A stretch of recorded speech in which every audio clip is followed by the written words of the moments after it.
जय श्री कृष्णा दोस्तों, चंचल जीवन में आप सभी का स्वागत है। आज मैं आपको बताने वाली हूँ कि भैया दूज 2022 में कब है। तो चलिए वीडियो को शुरू करते हैं। हिंदू पंचांग के अनुसार कार्तिक मास के शुक्ल पक्ष के द्वितीया तिथि पर भाई दूज का त्योहार मनाया जाता है।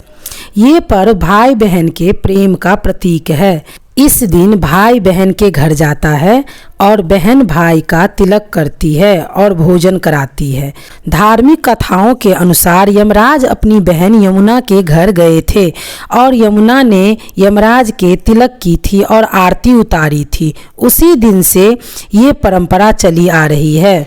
प्रत्येक वर्ष दीपावली के अगले दिन गोवर्धन पूजा और फिर उसके अगले दिन भैया दूज मनाया जाता है। इस वर्ष दीपावली के अगले दिन यानी 25 अक्टूबर के दिन मंगलवार को आंशिक सूर्य ग्रहण है, यानी गोवर्धन पूजा दिन 26 अक्टूबर बुधवार को की जाएगी और उसी दिन भैया दूज मनाया जाएगा। भैया दूज मनाने का शुभ मुहूर्त है दोपहर 1:12 से दोपहर 3:27 तक की अवधि है। ये अवधि 2 घंटे 14 मिनट की है।